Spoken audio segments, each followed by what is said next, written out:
له. Allahumma la ilma lana illa ma 'allamtana wa la fahma lana illa ma 'allamtana innaka antal alimul hakim. Allahumma ahrisna min dhulumatil wahmi wa akrimna binuril fahmi waftah lana abwaba fadlika wa rahmatika wa khazaini ilmika. Allahumma inna nas'aluka fahman nabiyyin wa hifdzal mursalin wa ilhamal malaikatil muqarrabin. Allahumma aghnina bil ilmi wa zayyinna bil hilmi wa akrimna bit taqwa wa jamilna bil afiyah ya arhamar rahimin. Amin ya rabbal alamin. Alhamdulillah, segala puji milik Allah. Kita bersyukur kepada Allah Subhanahu wa taala atas nikmat yang Allah berikan kepada kita, khususnya pada pagi hari ini kita bisa berkumpul bersama, duduk bersama untuk kita berzikir menyebut nama Allah Subhanahu wa taala, untuk kita bersalawat kepada Nabi kita Nabi Muhammad sallallahu alaihi wasallam. Di dalam Al-Quran Allah berfirman, fadhkuruni azkurkum. Allah berfirman yang artinya ingatlah kepadaku maka aku akan ingat kepadamu. Orang yang ingat kepada Allah akan diingat oleh Allah. Orang yang diingat oleh Allah maknanya akan selalu dibantu oleh Allah, akan selalu dijaga oleh Allah, akan selalu dirahmati oleh Allah, akan selalu diberkahi oleh Allah Subhanahu wa ta'ala. Lupa kepada Allah maka akan dilupakan oleh Allah. Orang yang lupa kepada Allah dilupakan oleh Allah, diterlantarkan. Orang yang diterlantarkan oleh Allah maka akan sial hidupnya, celaka hidupnya dunia dan akhirat. Na'udzubillah min dzalik. Semoga kita selalu diingat oleh Allah Subhanahu wa taala. Amin ya rabbal alamin. Khususnya adalah kita memperbanyak bersalawat kepada Nabi kita Nabi Muhammad sallallahu alaihi wasallam. Orang yang dimuliakan oleh Allah adalah orang yang didekatkan kepada Nabi Muhammad. Orang yang dekat dengan Nabi Muhammad sallallahu alaihi wasallam adalah orang yang paling banyak bersalawat. Inna ahabbakum ilayya wa agrabakum minni majlisan yaumal qiyamati aktsarukum alayya shalah. Sabda Nabi kita Nabi Muhammad sallallahu alaihi wasallam, orang yang paling saya cintai dan orang yang paling dekat denganku nanti di hari kiamat yang paling banyak bersalawat kepadaku.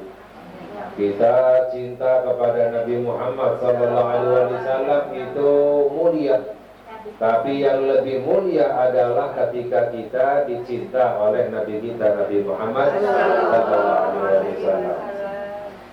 Al-Imam Al-Ghazali radhiyallahu ta'ala anhu, beliau menceritakan bahwa dahulu ketika Sufyan Ats-Tsauri yatufu itra'a rajulan la yarfa'u qadaman wa la yadha'u qadaman illa wa huwa yusalli 'ala nabi. Bahwa dahulu Imam Sufyan Ats-Tsauri, seorang ulama besar, beliau ketika tawaf di Ka'bah, beliau melihat ada seorang pemuda yang selalu bersalawat kepada Nabi kita Nabi Muhammad sallallahu alaihi wasallam. Biasanya ketika tawaf ada bacaannya sendiri, ya kan? Tapi ini pemuda ketika tawaf yang dibaca hanya salawat, jadi selalu bersalawat. Faqultu lahu ya hadza innaka katarakta tasbih wa tahlil wa akbarta bis salati ala nabi sallallahu alaihi wasallam, hal indaka fi hadza syai'un. Lalu Imam Sufyan Ats-Tsauri menanyakan kepada pemuda ini, wahai pemuda, engkau meninggalkan tasbih, tahlil, bacaan-bacaan yang lain, kamu ketika tawaf hanya baca salawat. Apa alasanmu untuk hanya membaca salawat? Walaman anta afakallahu. Pemuda ini bertanya, siapa engkau? Faqultu ana Sufyan ats-Tsauri. Lalu dijawab, aku adalah Sufyan ats-Tsauri. Laula annaka zahidu ahli zamanika ma akhbartuka an hali wala atla'tuka ala sirri.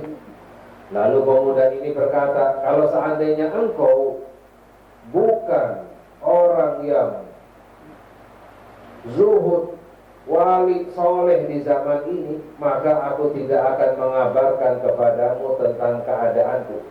Aku tidak akan membuka rahasiaku. Tapi karena engkau seorang imam besar, Imam Sufyan ats-Tsauri seorang ulama besar di zamannya, maka aku akan kabarkan kepadamu mengapa ketika aku tawaf hanya membaca salawat. Tsumma qala li kharajtu wa walidi hajan ila baitillahil haram hatta idza kuntu fi ba'dil manazil marida walidi fa qumtu bi sya'ni hatta mata faswadda wajhu. Pemuda ini mengabarkan, dahulu pernah aku dan ayahku berangkat haji. Ketika berangkat haji sampai ke kota Mekah, lalu ayahku sakit. Ketika aku sedang mengurusnya, lalu ayahku meninggal dan wajahnya menjadi hitam. Ya, wajahnya menjadi gelap hitam ketika meninggal. Faqultu inna lillahi wa inna ilaihi raji'un. Aku pun mengucapkan inna lillahi wa inna ilaihi raji'un. Wa ghattaitu wajhahu faghalabatni ainayya fanumtu hazinan.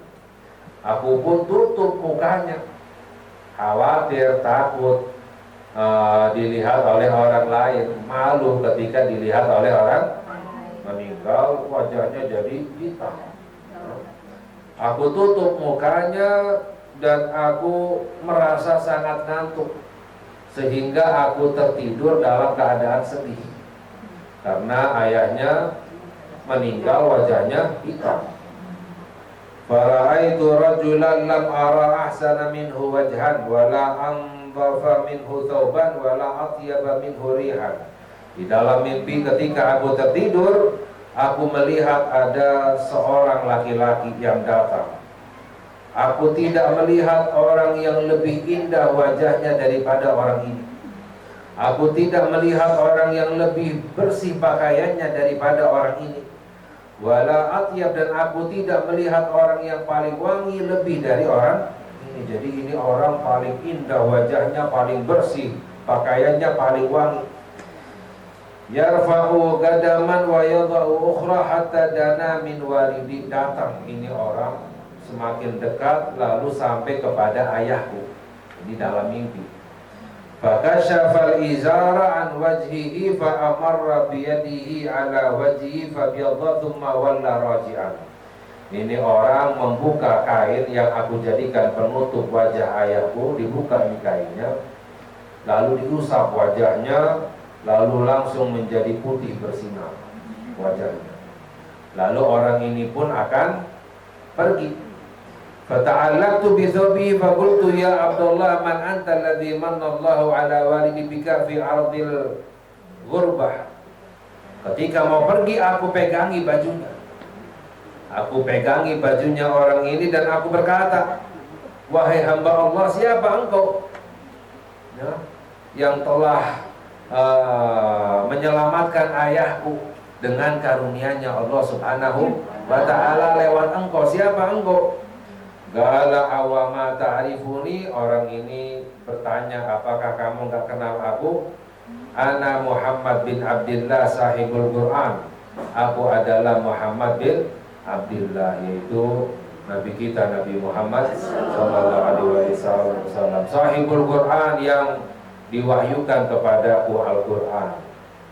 Jadi ini yang datang adalah Nabi Muhammad sallallahu alaihi wasallam.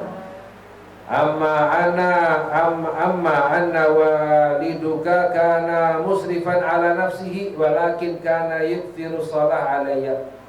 Lalu Nabi Muhammad sallallahu alaihi wasallam berkata di dalam mimpi, ayahmu ini banyak berbuat dosa.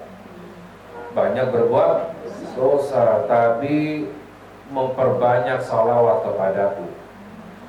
Jadi ini ayahnya berbuat dosa, bertaubat dan memperbanyak salawat kepada Nabi kita Nabi Muhammad. Karena orang yang bertaubat bisa jadi taubatnya nggak diterima, ya, dosanya tidak diampuni, tapi karena wasilah salawat maka dosanya diampuni oleh. Ini ayahmu memperbanyak salawat kepadaku. Falamma nazala bihi ma nazala istaghatha bi, ketika ayahmu mendapatkan akan meninggal, maka ini ayahmu meminta pertolongan kepadaku. Wa ana ghiyathu liman aktsara salata alayya, dan aku akan menolong orang yang memperbanyak bersalawat kepadaku. Siapapun yang memperbanyak salawat minta pertolongan kepada Nabi Muhammad SAW, maka pasti akan ditolong oleh Nabi kita Nabi Muhammad. Fantabahtu fa idza wajhu abika abyadha, ya, lalu aku pun bangun. Ini semua kejadian dalam mimpi. Aku bangun, aku buka kain dari muka wajah ayahku, muka ayahku lalu sudah menjadi putih bersinar karena mendapatkan syafaatnya Nabi kita Nabi Muhammad sallallahu alaihi wasallam. Jadi banyak ya kisah-kisah orang yang mendapatkan syafaatnya Nabi Muhammad sallallahu alaihi wasallam. Di antaranya juga adalah di dalam surat An-Nisa, ya, yaitu Allah berfirman, walau annahum idzalamu anfusahum ja'uka fastaghfirullaha wastaghfara lahumur rasulu lawajadullaha tawwabar rahimah. Allah berfirman dalam surat An-Nisa, ketika mereka menganiaya diri mereka sendiri dengan perbuatan dosa, karena orang yang berbuat dosa sama seperti menganiaya dirinya sendiri, mencelakakan dirinya. Ketika mereka berbuat dosa, menganiaya diri mereka sendiri, lalu mereka mendatangimu wahai Nabi Muhammad sallallahu alaihi wasallam, lalu mereka minta ampun kepada Allah, dan engkau wahai Nabi Muhammad memintakan ampun untuk mereka, lawajadullaha tawwabar rahimah, maka mereka akan menemukan Allah yang maha menerima taubat dan yang maha penyayang. Maknanya taubatnya diterima oleh Allah, dosanya diampuni oleh. Di dalam surat ini syaratnya taubat kita diterima oleh Allah datang kepada Nabi Muhammad sallallahu alaihi wasallam. Minta ampun kepada Allah dan minta ampun dari Nabi Muhammad, agar Nabi Muhammad memintakan ampun untuk kita. Dalam surat ini ada di dalam tafsir Ibnu Katsir.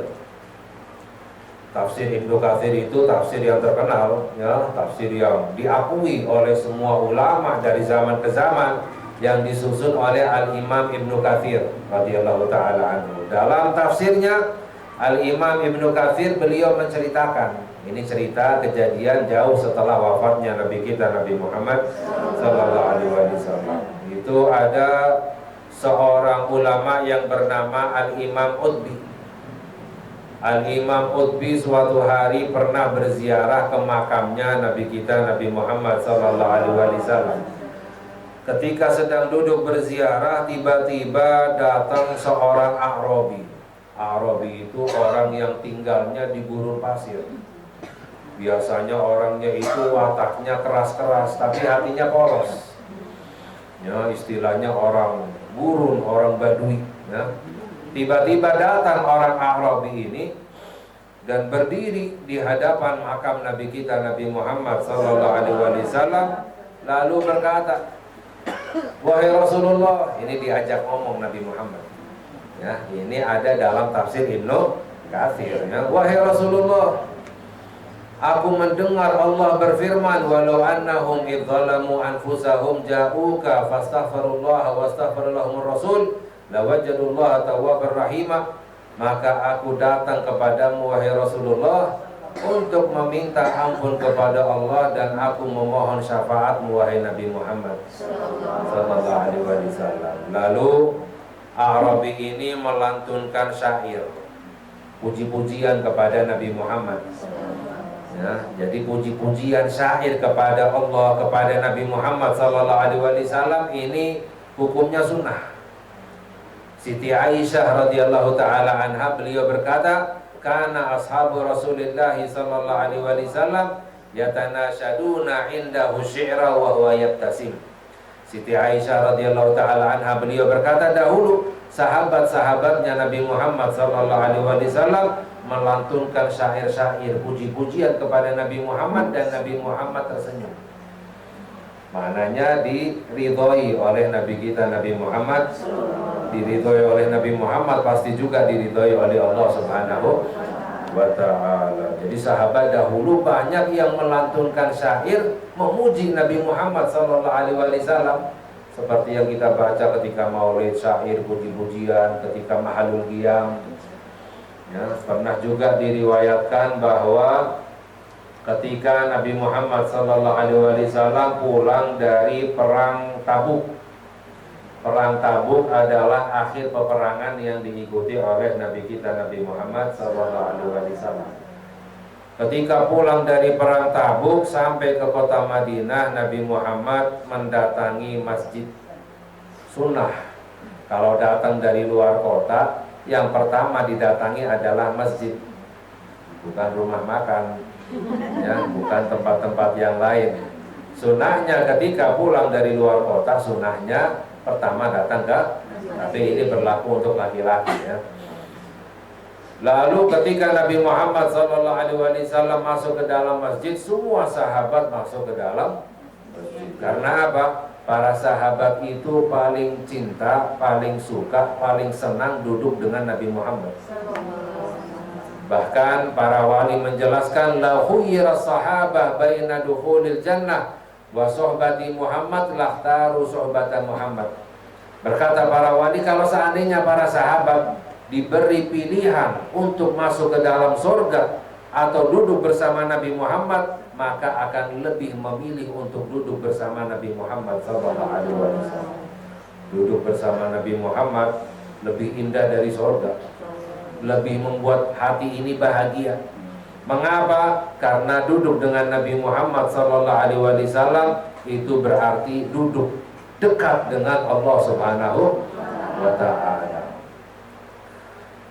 Lalu ketika sahabat semuanya masuk ke dalam untuk duduk bersama Nabi Muhammad SAW, Sayyiduna Abbas, beliau pamannya Nabi Muhammad SAW, Abbas ibni Abdul Muttalib, berdiri Sayyiduna Abbas, lalu berkata, wahai Rasulullah, izinkan aku untuk memujimu. Minta izin untuk memuji Nabi Muhammad SAW. Nabi Muhammad menjawab, silahkan, Allah tidak akan merusak mulutmu. Ya, itu diriwayatkan sampai akhir hayatnya Sayyiduna Abbas, umurnya padahal panjang, udah tua sekali, nggak ada satupun giginya yang rusak, nggak ada bau mulutnya sedikit pun. Karena apa? Digunakan untuk mulutnya untuk memuji Nabi kita Nabi Muhammad SAW. Ya, lalu beliau melantunkan syair puji-pujian kepada Nabi Muhammad. Jadi memuji Nabi Muhammad SAW itu adalah ibadah. Memuji Nabi Muhammad itu adalah ibadah yang mendatangkan ridhonya Allah Subhanahu. Mengapa? Karena Allah juga memuji Nabi Muhammad. Allah juga memuji Nabi Muhammad banyak di dalam Al-Quran, diantaranya wa innaka la'ala khuluqin azim. Engkau wahai Nabi Muhammad memiliki akhlak yang agung, kata Allah. Banyak di dalam Al-Quran Allah memuji Nabi Muhammad, apalagi kita, ya, seharusnya untuk selalu memuji Nabi kita Nabi Muhammad SAW. Ada seorang sahabat ahli syair namanya Hasan bin Thabit. Beliau ahli syair, suka memuji Nabi Muhammad SAW. Salah satu syairnya beliau yang terkenal, wa ajmalu minka lam tara gatu aini. Beliau melantunkan syair puji-pujian kepada Nabi Muhammad SAW. Dan yang lebih indah darimu wahai Rasulullah tidak pernah terlihat oleh mataku. Wa ahsanu minka lam talidin nisa'u, dan yang lebih baik darimu wahai Rasulullah tidak pernah dilahirkan oleh seorang wanita. Nabi Muhammad adalah makhluk yang sempurna, ya. Khuliqta mubarra'an min kulli aibin, engkau wahai Rasulullah diciptakan bebas dari semua kekurangan. Nabi Muhammad gak ada kurangnya sedikit pun. Kalau ada kurangnya Nabi Muhammad walaupun sedikit, sudah dijadikan bahan ejekan oleh orang-orang kafir saat itu. Ya kan? Biasanya orang kalau punya musuh, maka kekurangannya dibuat bahan ejekan. Itu si pendek misalnya, itu si tompel misalnya, itu si hitam misalnya, kekurangannya dijadikan bahan ejekan. Tapi ini orang-orang kafir saat itu nggak ada yang mengejek Nabi Muhammad. Mengapa? Beliau nggak ada kurangnya sedikit pun. Dikit pun nggak ada kurangnya. Akhirnya apa? Orang-orang kafir hanya bisa mengejek Nabi Muhammad penyihir. Seakan-akan menyihir mata kita melihat Nabi Muhammad itu sempurna. Padahal memang sempurna Nabi kita Nabi Muhammad sallallahu alaihi wasallam. Khuliqta, engkau wahai Nabi Muhammad dilahirkan selamat dari semua kekurangan. Ka'annaka khuliqta kama tasya'u, seakan-akan engkau wahai Nabi Muhammad dilahirkan, diciptakan sesuai dengan apa yang engkau mau. Semuanya serba sempurna. Bisa nggak kita ketika ibu-ibu nih pas mau ngelahirin minta kepada Allah, ya Allah saya minta matanya warna coklat misalnya, warna kulitnya putih kekuning-kuningan misalnya, ya rambutnya warna ini, tingginya sekian, bisa nggak kira-kira? Ya nggak bisa, kurang lebih ya kan sama orang tuanya ya. Ini para sahabat berkata Nabi Muhammad sallallahu alaihi wasallam seakan-akan beliau dilahirkan, diciptakan sesuai dengan kemauannya sendiri. Apa yang beliau minta, apa yang beliau kehendaki, semuanya serba sempurna. Matanya, hidungnya, mulutnya, rambutnya, kulitnya, semuanya sempurna. Itu adalah Nabi kita Nabi Muhammad sallallahu alaihi wasallam. Makanya saya mau tanya, Nabi Muhammad sama Nabi Yusuf gantengan mana kira-kira? Nabi Muhammad. Luar biasa. Ya, benar nih. Ya, yakin? Ada yang Nabi Yusuf enggak? Enggak ada ya? Ya? Nabi Yusuf atau Nabi Muhammad?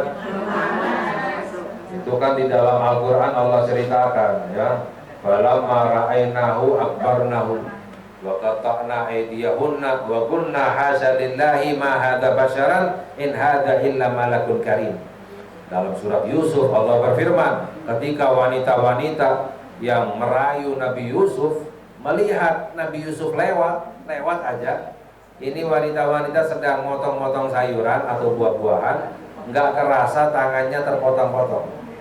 Melihat keindahannya Nabi, nggak sekali motong loh, berkali-kali tangannya dipotong. Nggak kerasa melihat keindahannya Nabi, gantengnya seperti apa. Kita melihat orang secakap apapun, kena jarum dikit aja, kerasa nggak kira-kira? Kerasa, berarti masih jelek seperti itu. Ya, ini kepotong-potong tangannya berkali-kali, tidak terasa melihat keindahannya Nabi. Jadi kira-kira lebih indah Nabi Yusuf atau Nabi Muhammad? Itu para ulama mengibaratkan, ya. Kalau misalnya bulan purnama itu keindahan, maka Allah jadikan setengah daripada keindahan itu Allah berikan kepada Nabi Muhammad SAW. Sisanya berapa? Setengah. Yang seperempat Allah berikan kepada Nabi Yusuf. Jadi Nabi Yusuf itu baru setengahnya keindahannya Nabi kita Nabi Muhammad SAW. Sisanya berapa? Seperempat dibagi semua orang. Dari awal zaman sampai hari kiamat ya, kecipratan dikit-dikit. Tapi mengapa kok Nabi Muhammad gak pernah terjadi kejadian seperti Nabi Yusuf alaihissalam? Ya, gak pernah terdengar kan?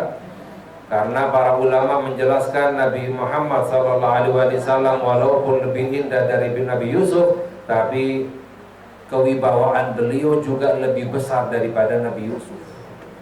Jangankan wanita, kalau tadi Nabi Yusuf berani dirayu oleh wanita, ini kalau Nabi Muhammad SAW jangankan wanitanya, sahabat laki-laki nggak berani langsung memandang wajahnya Nabi Muhammad yang laki-laki. karena besarnya cahaya beliau, wibawanya beliau, kemuliaannya beliau, yang laki-laki pun gak pernah memandang langsung wajahnya Nabi kita Nabi Muhammad.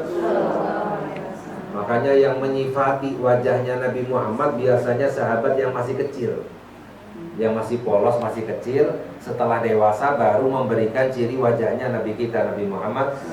Tapi yang dewasa jarang, bahkan gak ada. Karena apa? Gak berani memandang langsung wajahnya Nabi Muhammad. Nunduk, paling melihat bayangannya saja.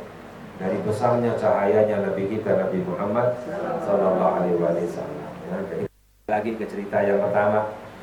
Ya, jadi ketika Arabi ini berziarah melantunkan syair puji-pujian kepada Nabi Muhammad Sallallahu Alaihi Wasallam. Lalu syairnya itu sampai sekarang katanya masih tertulis. Kalau di tiang-tiangnya Masjid Nabawi atasnya ada kaligrafi. Itu syair puji-pujian kepada Nabi Muhammad. Bagaimana kalimatnya? Yaitu ya khaira man dufina bil gha'i a'dhumuhu, wahai sebaik-baiknya yang dikuburkan di muka bumi ini. Kuburan yang paling mulia adalah kuburannya Nabi Muhammad. Bahkan dalam kitab Asy-Syifa yang disusun oleh Qadhi Iyad radhiyallahu taala anhu, beliau menjelaskan bahwa bidang tanah yang paling afdol, lebih afdol dari sorga adalah tanah yang menghimpun jasadnya Nabi Muhammad. Lebih afdol daripada sorga, karena Nabi Muhammad lebih mulia dari sorga. Ya khaira, wahai yang sebaik-baiknya dikuburkan di muka bumi ini. Fataba min tibihinnal ga'u wal akamu, sehingga wilayah yang sekitarnya menjadi mulia baik karena kuburan ini. Madinah menjadi mulia karena di situ ada kuburannya Nabi Muhammad sallallahu alaihi wasallam. Nafsil fida'u bi qabrin anta sakinuhu, diriku sebagai tebusan kuburan yang engkau tempati wahai Nabi Muhammad. Ini istilah bahwa ini kuburan lebih aku utamakan daripada diriku sendiri. Mengapa fihil afafu wa fihil judu wal karamu? Karena di dalamnya ada ampunan Allah, di dalamnya ada kemurahan Allah, di dalamnya ada kemuliaan dari Allah Subhanahu. Lalu pergi ini Arabi. Ketika pergi tadi ada Imam Utbi yang sedang berziarah, melihat, memperhatikan, lalu melanjutkan ziarahnya, tertidur. Ketika tertidur bermimpi berjumpa dengan Nabi Muhammad sallallahu alaihi wasallam. Nabi Muhammad dalam mimpi berkata, ya Arabi, wahai Arabi, wahai Utbi, ilhaqil Arabi, wahai Utbi, kejarlah itu Arabi. Wa basyirhu annallaha qad ghafara lahu, dan kabarkan kepadanya bahwa Allah telah mengampuni dosa-dosanya dengan syafaatnya Nabi kita Nabi Muhammad.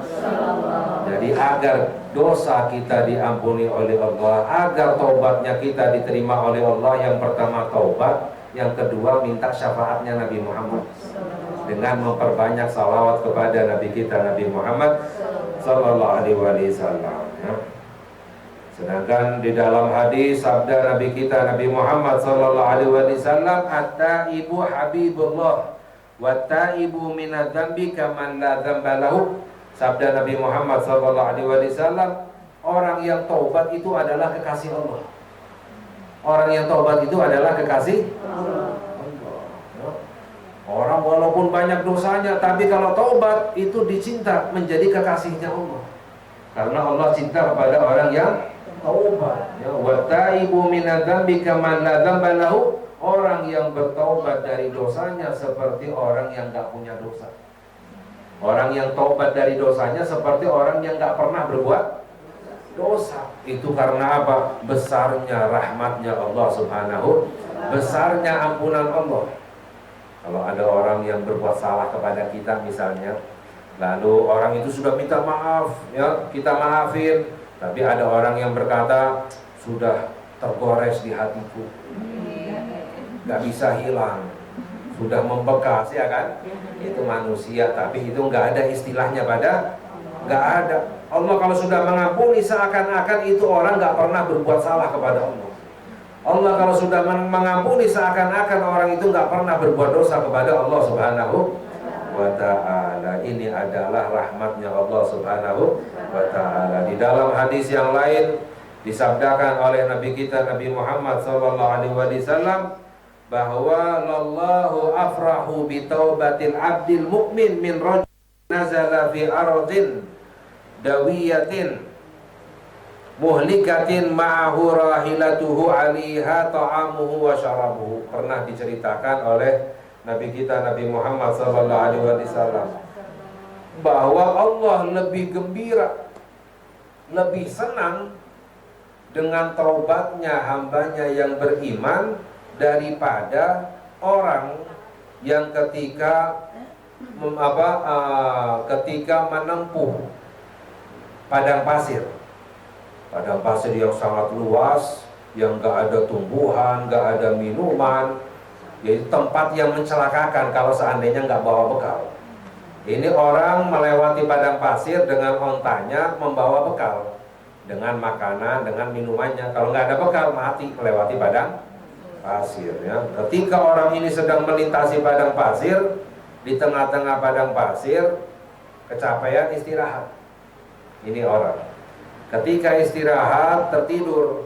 Ketika tertidur, bangun dari tidurnya, ontanya hilang. Ontanya yang membawa makanan, membawa minuman, bawa bekal semuanya hilang. Ini orang mencari ke sana ke sini, ya, sampai kecapean, sampai putus asa. Lalu orang ini berkata, aku akan kembali ke tempatku yang pertama, tempat aku istirahat. Aku akan tiduran sampai mati. Jadi nunggu, udah nggak bisa melanjutkan perjalanan kalau nggak bawa bekal, ya kan? Mati, nggak ada minuman, nggak ada makanan. Nah, ketika orang ini sudah putus asa, menunggu mati, tertidur. Ketika bangun dari tidurnya, ternyata ontanya ada di sebelahnya. Ada makanannya, ada minumannya, ada bekalnya di situ. Kira-kira gembira nggak? Oh, gembiranya luar, selamat daripada kematian. Ya, ini Allah lebih gembira lagi ketika menemukan hambanya yang bertobat kepada Allah Subhanahu wa ta'ala. Ini adalah cintanya Allah. Sampai dalam riwayat hadis, sampai orang ini mengucapkan salah ucap. Dari gembiranya bersyukur kepada Allah sampai salah ucap dengan mengucapkan, ya Allah, engkau adalah hambaku, aku adalah Tuhanku. Ini hadis yang disabdakan oleh Nabi kita Nabi Muhammad sallallahu alaihi wasallam, ya. Salah ucap karena apa? Gembiranya. Allah lebih gembira lagi ketika menemukan hambanya yang bertobat kepada Allah Subhanahu wa ta'ala. Dalam hadis yang lain juga sabda Nabi kita Nabi Muhammad sallallahu alaihi wasallam, innallaha yabsutu yadahu bil-laili nahar. Allah selalu membuka tangannya di waktu malam, meminta tobatnya orang-orang yang berbuat dosa di waktu siang. Dan Allah selalu membuka tangannya di waktu siang, meminta tobatnya orang-orang yang berbuat dosa di waktu malam. Maknanya apa? 24 jam kita ini ditunggu tobatnya kita oleh Allah Subhanahu wa ta'ala. Hatta tatlu asyamsu minal maghrib, sampai matahari terbit dari arah barat. Sekarang dari timur, ya kan? Ya, sampai matahari terbit dari arah barat, ya kan? Ya, itu salah satu tanda hari kiamat. Ya. Salah satu tanda hari kiamat, matahari terbit dari arah barat. Ya, terbit sampai waktu duha kira-kira, kembali lagi. Lalu kembali normal. Ya, itu tanda pintu tobat telah ditutup oleh Allah. Orang yang mau bertobat gak diterima lagi oleh Allah. Orang yang gak pernah sholat, mau sholat gak diterima oleh. Orang yang gak pernah baca Al-Quran, mau baca gak diterima oleh Allah. Orang yang mau tobat gak diterima, pintu tobat ditutup oleh. Ya, ketika matahari sudah terbit dari arah barat. Ya, ini. Tapi orang-orang yang gak beriman nanti akan berkata, oh ini fenomena alam. Jadi ada pergeseran bumi, ini dan lain sebagainya, dianggap fenomena alam. Padahal sudah dikabarkan oleh Nabi Muhammad SAW, itu adalah tanda dekatnya kiamat, tanda-tanda kiamat kubro. yang menunjukkan bahwa pintu tobat telah ditutup oleh Allah Subhanahu wa ta'ala. Jadi mumpung sekarang kita lihat matahari masih terbit dari arah timur, jangan kita menunda-nunda taubat. Ya, setiap hari kita harus bertobat kepada Allah. Ya, selalu minta ampun kepada Allah. Ya, sedangkan agar taubatnya kita diterima oleh Allah ada 3 syaratnya. Apa itu? Yang pertama harus menyesal. Syarat diterimanya taubat yang pertama adalah menyesal. Kalau nggak ada penyesalan, nggak diterima taubatnya. An-nadamu taubah, dalam hadis penyesalan itu adalah taubat. Dan nyesalnya di sini karena apa? Karena telah berbuat maksiat kepada Allah, bukan karena mendapatkan dampaknya. Ada orang misalnya suka main judi, ketika habis dunianya baru taubat. Nyeselnya karena apa? Karena habis duitnya. Ya, kalau masih ada mungkin nggak taubat, ini nggak diterima taubatnya oleh. Jadi nyeselnya karena, atau orang suka narkoba misalnya, ya, lalu sakit, nyesalnya karena sakit, ya, ini nggak diterima. Nyeselnya karena telah berbuat dosa kepada. Ini syarat yang pertama agar taubat kita diterima oleh Allah. Yang kedua adalah al-igla'u, meninggalkan dosa tersebut. Sambil main judi sambil istighfar misalnya, sambil mabuk sambil istighfar, sambil berbuat dosa sambil minta ampun, nggak diterima oleh.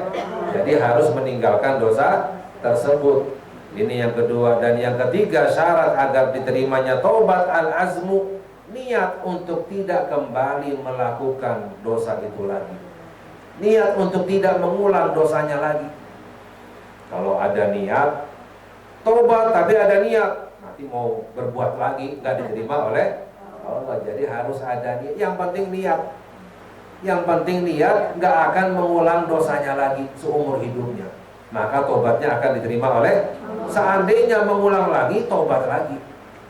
Jadi jangan pernah berputus asa dari rahmatnya Allah Subhanahu wa ta'ala. Yang penting niat untuk tidak mengulang dosanya lagi. Ya, ini kalau dosa antara hamba dengan Allah. 3 syaratnya agar tobatnya diterima oleh Allah. Kalau dosa antar sesama manusia ditambah 1 lagi. Yang keempat yaitu adalah mengembalikan hak orang lain.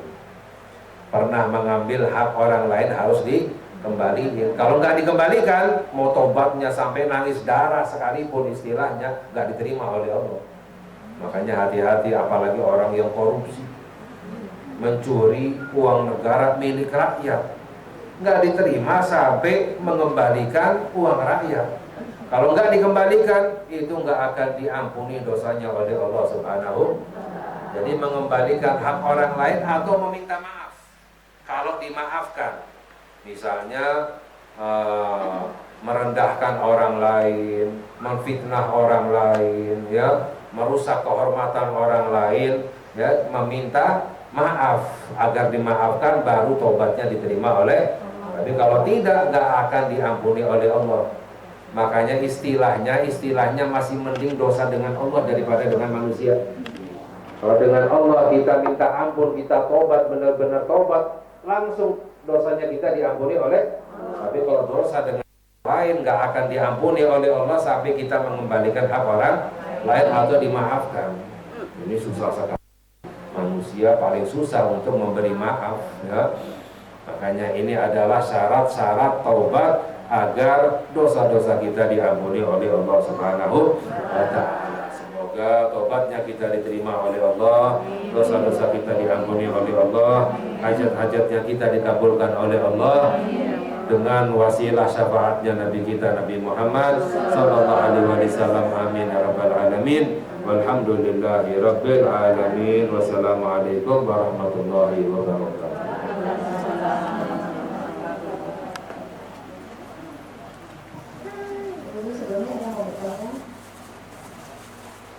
Ada yang mau bertanya? Silakan.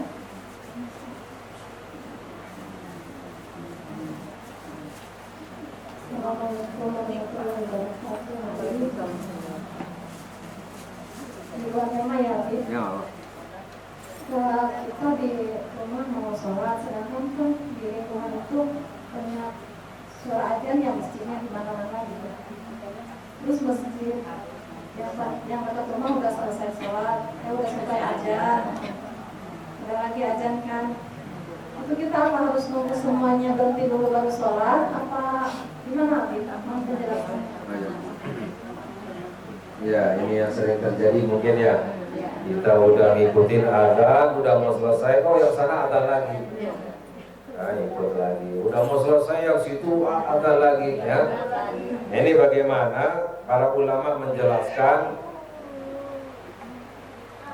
minimalnya, sebaiknya maknanya adalah kalau seandainya kita sudah mengikuti satu azan itu sudah cukup. Yang penting mengikuti satu azan dari awal sampai akhir, ya. Lalu kita membaca doa setelah azan itu cukup. Maknanya apa? Kita sudah mendapatkan fadilah menjawab azan dan membaca doa azan. Ya, itu sudah cukup, nggak perlu mengikuti yang lain. Tapi kalau mau cari yang lebih afdal, lebih baik semuanya. Kalau mau cari yang lebih afdal, mau cari yang lebih baik, mau lebih besar lagi pahalanya, ya semuanya diikuti.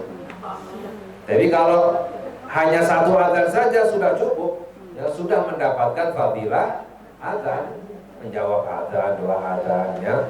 Jadi minimalnya mendengar satu azan itu minimalnya. Mau didengar semuanya, mau dijawab semuanya, tentu saja lebih afdal, ya. Jelas ya? Kalau misalnya lagi tadarus ya tanggung gitu sedikit ini menghabisin surat, tiba-tiba ajan, apa lebih baik berhenti apa diselesaikan? Oh ya. Tadi masalah azan, kalau sudah mengikuti satu azan mau langsung sholat silahkan, nggak masalah ya. Tapi kalau mau lebih afdal ya semuanya. Nah, yang kalau sedang tadarus atau sedang zikir atau sedang apapun azan sebaiknya berhenti. Sebaiknya berhenti karena saat azan amalan yang paling afdal mendengar azan. Baca Al-Quran kan fadilahnya besar, pahalanya besar, sholat pahalanya besar, ya. Tapi ketika azan, amalan yang paling afdal saat itu menjawab azan. Jadi ketika melakukan kegiatan, zikir, ngaji dan lain sebagainya, atau ngobrol sekalipun, dalam hadis malaikat melaknat orang yang ngobrol ketika azan. Ini banyak orang yang tidak tahu. Ngobrol ketika azan didoakan, dikutuk oleh para malaikat. Naudzubillah min. Jadi ketika azan paling afdalnya dia ketika baca Al-Qur'an, zikir, berhenti untuk mendengar azan, itu adalah amalan yang paling afdal saat itu, ya.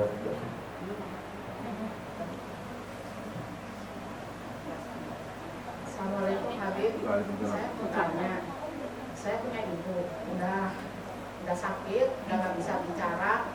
Terus kalau mau sholat juga kita bangunin, terus dia nggak bisa baca gitu, pokoknya nggak bisa bicara aja gitu. Apa harus saya sebagai anaknya harus gimana tuh? Masih sadar nggak? Sadar sih, udah masih sadar tapi nggak bisa bicara sama sekali gitu. Jadi kalau di mas sholat ya saya dandanin, saya bersihin, saya berenain gitu ya. Tapi diam aja, dia nggak bisa mas sholat ya, paling cuma gini lihat aja gitu. Terus gimana tuh? Apa harus saya tuntun aja gitu? Apa biarin aja dia sendiri gitu? Tapi maksudnya Udah sepuh. udah sepuh, sadar, maksudnya sadar di sini, tahu mau sholat, Tahu ya, kalau mau sholat dandanin dia tahu. cuma nggak bisa bicara aja. Nggak bisa bicara aja. Ya. Jadi sholat itu diwajibkan semampunya. Jadi selagi akalnya masih sadar, masih berakal, itu diwajibkan untuk sholat semampunya. Ya. Dahulu para sahabat ketika perang ini lawan orang kafir, berjihad, nggak boleh ninggalin sholat. Fa'in khiftum farijalan arubanan dalam Al-Quran. Kalau dalam keadaan perang, walaupun sholatnya itu dalam keadaan berlari, dalam keadaan menunggangi kuda, ya, walaupun sedang berperang itu tidak boleh meninggalkan sholat. Itu para sahabat, padahal ini berhadapan-hadapan dengan kematian, ya, apalagi orang dalam keadaan sakit. Jadi apalagi akhir hayat, ini banyak orang menggampangkan akhir hayat, ya, alasannya sakit sampai meninggalkan sholat. Akhirnya apa? Meninggalnya zuhur Oh, ini seharusnya diperhatikan. Ya, jadi sholat tetap wajib dijalankan selagi dalam keadaan berakal. Semampunya, nggak bisa berdiri, duduk. Duduk nggak bisa, berbaring miring. Berbaring nggak bisa, terlentang. Terlentang nggak bisa dengan apa? Dengan gerakan kepala. Gerakan kepala nggak bisa dengan gerakan mata. Gerakan mata nggak bisa dengan gerakan hati sekalipun. Jadi nggak bisa gerak sekalipun, nggak bisa apa-apa, tetap wajib sholat walaupun dengan gerakan hati. Ya, jadi sholat wajib dilaksanakan, dijalankan semampu yang dapat dilakukan. Nah, jangan sampai meninggalkan sholatnya.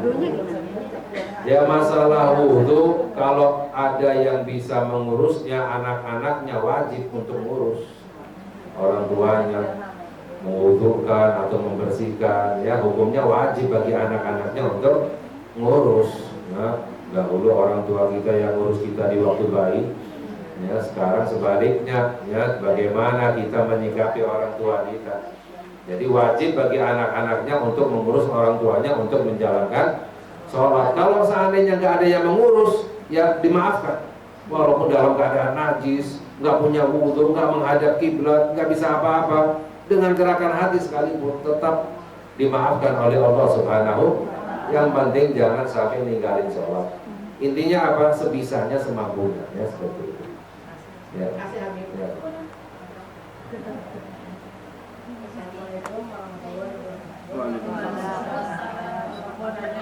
Kan tadi Nabi bilang harus minta maaf. Poinnya kalau misalnya kita sudah minta maaf, tapi di hati itu masih ada, sudah dimaafin orangnya, tapi di hati itu masih ada dan masih tergoda, gimana caranya untuk tidak doakan? Ya, ketika kita berbuat dosa dengan orang lain, lalu kita minta maaf, ya. Kalau seandainya hatinya nggak memaafkan, gitu ya, atau masih ada sisa tadi itu. Kita sering-sering, ya. Kita sering-sering minta kepada Allah, mendoakan orang tersebut. Ya, agar apa? Agar hatinya dilunakkan oleh Allah, ya. Jadi minta kepada Allah agar hatinya dilunakkan oleh Allah, agar kita dimaafkan. Yang penting kita maaf, kita minta maaf. Setelahnya kita minta kepada Allah agar hatinya orang itu dilembutkan oleh Allah. Kalau mendoakan tadi itu, misalnya kalau kita nggak bisa memaafkan, kita nggak bisa dimaafkan, misalnya orang itu sudah meninggal misalnya, atau orangnya jauh nggak pernah ketemu lagi, caranya bagaimana? Kita doakan orang itu, minta kepada Allah agar Allah memberikan kesenangan, keberkahan, didoakan orang itu agar nanti kita dimaafkan oleh orang tersebut karena kita sering mendoakan, ya seperti itu. Jadi yang penting kita minta maaf, selanjutnya kita minta kepada Allah agar kita dimaafkan oleh orang itu, ya seperti itu. Ada lagi? Sudah. Ada lagi ini tadi. Assalamualaikum warahmatullahi wabarakatuh. Ada yang ini pertanyaan, ini masalah sholat. Salat subuh menggunakan atau membaca doa kunut. Doa kunut ini termasuk kepada akidah atau masuk ke dalam fikih? Bagaimana hukumnya jika tidak atau lupa membaca doa kunut? Terima kasih. Assalamualaikum warahmatullahi wabarakatuh. Waalaikumsalam warahmatullahi wabarakatuh. Ya, masalah kunut itu masalah khilafiyah namanya. Khilafiyah masalah fikih, ya, bukan tauhid. Kalau tauhid itu masalah akidah, keyakinan. Tapi kalau amalan-amalan masalah ilmu fikih, ya. Perbedaan pendapat ulama itu rahmat. Jadi berbeda masalah kunut, semuanya ada sumbernya, semuanya ada dalilnya. Ya, misalnya kita yang bermadhab al-Imam Asy-Syafi'i radhiyallahu taala anhu disunahkan untuk kunut ketika rakaat setelah i'tidal, rakaat yang kedua, ya. Ketika i'tidal di rakaat yang kedua. Kalau seandainya meninggalkan kunut, maka disunahkan untuk sujud sahwi, ya, itu madhab Imam Syafi'i. Tapi madhab yang lain, ya, itu berpendapat tidak sunnah. Semuanya ada dalilnya, ada sumbernya. Karena para ulama mengambil dari Para sahabat bermacam-macam. Bahkan pernah diriwayatkan bahwa Al-Imam Asy-Syafi'i radhiyallahu taala anhu ketika pergi ke Irak, beliau sholat subuh nggak pakai kunut. Ya, sholat subuh nggak pakai kunut, dan nggak pakai baca bismillah. Padahal Imam Syafi'i mengharuskan membaca Bismillahirrahmanirrahim, menyunahkan memakai kunut. Imam Syafi'i ketika pergi ke Irak, sholat subuh nggak pakai bismillah, nggak pakai kunut. Ditanya kenapa, apakah engkau berubah pendapat? Imam Syafi'i menjawab, tidak, saya tetap berpendapat bismillah itu harus wajib, kunut itu hukumnya sunnah. Tapi saya di sini dekat dengan makamnya Imam Abi Hanifah. Imam Abi Hanifah berpendapat bismillah nggak wajib, sunnah, kunut tidak sunnah, menghormati beliau. Jadi sampai menghormatinya sampai seperti itu. Karena apa? Ini masalah khilafiyah hukum fikih. Ya, khilafiyah perbedaan pendapat tentang masalah amaliyah tata cara ibadah kepada Allah itu rahmat. Dalam hadis sabda Nabi kita Nabi Muhammad SAW, ikhtilafi ummati rahmah, perbedaan pendapat ulama umatku adalah rahmat. Ya.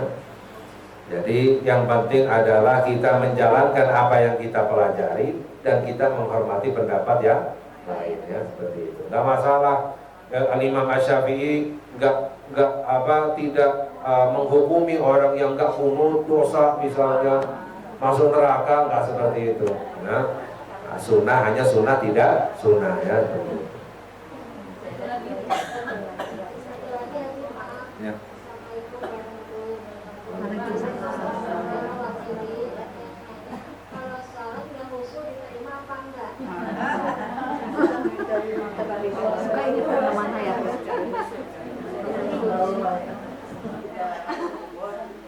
Sholat khusyuk diterima atau tidak? Sudah khusyuk? Oh, tidak khusyuk. Dalam hadis ya disabdakan oleh Nabi Muhammad SAW, diterimanya sholat sesuai dengan khusyuknya. Orang diterima sholat sesuai dengan khusyuknya setengah, diterimanya setengah. Khusyuknya seperempat, diterimanya seperempat. Nggak ada khusyuknya berarti nggak diterima. Tapi ada tapinya. Yang penting berusaha. Yang penting berusaha untuk masalah khusyuk itu rezeki dari Allah. Khusyuk itu rezeki dari Allah, nggak bisa kita paksakan. Sama seperti kita nyari rezeki. Rezeki itu udah diatur oleh Allah, cari uang, rezeki dari Allah, nggak bisa kita paksain. Yang penting kita berusaha. Masalah dapat atau tidak dapat sudah diatur oleh Allah. Ya, ini juga khusyuk pun rezeki dari Allah. Rezeki batin ada, rezeki zahir ada, rezeki batin. Kalau rezeki zahir uang, rumah, mobil dan lain sebagainya. Kalau rezeki batin itu khusyuk, akhlak yang baik, tawadhu, dermawan, itu rezeki dari Allah. Yang penting kita berusaha semampu mungkin untuk khusyuk, maka Allah akan memberi rezeki khusyuk. Yang dihukum, yang dibenci oleh Allah orang sengaja tidak khusyuk. Sholatnya asal-asalan, buru-buru, ya, mikirin kesana kesini, sengaja untuk tidak khusyuk, nggak berusaha, itu yang dibenci oleh. Tapi kalau berusaha belum bisa khusyuk tetap diterima, karena apa? Sudah berusaha. Yang penting adalah usaha untuk khusyuk. Ya. Satu lagi. Oh, ya. Ini kembali ke kunut ya. Tadi saya pernah mendengar Syekh Abu Badir ya. Jika orang yang tidak hafal kunut bisa diganti dengan sapu jagat. Sapu jagat. Ya, Roban Atina. Ya. Apa memang seperti itu? Apa bagaimana juga? Iya, kunut. Kalau seandainya nggak hafal doa kunut, yang penting doa apapun. Walaupun minimalnya Allahumma ighfir lana, ya Allah ampuni kami, satu kali saja itu sudah mendapatkan fadilah kunut. Jadi kunut itu maknanya doa. Yang penting adalah doa ketika kunut, apapun yang bisa diucapkan. Tapi afdolnya, yang paling afdol, paling baik kunut yang diriwayatkan di dalam hadis. Karena sebaik-baiknya doa adalah yang diajarkan oleh Nabi kita Nabi Muhammad SAW. Ya. Alhamdulillah. Untuk hari ini cukupkan dulu ya untuk pertanyaannya, bila kita selesaikan. Habib dilanjut doa. Allahumma salli ala sayyidina Muhammad wa ashghili zalimin bizzalimin wa akhrijna min bainihim salimin wa ala alihi wa sahbihi ajma'in. Allahumma salli ala sayyidina Muhammad wa ashghili zalimin bizzalimin wa akhrijna min bainihim salimin wa ala alihi wa sahbihi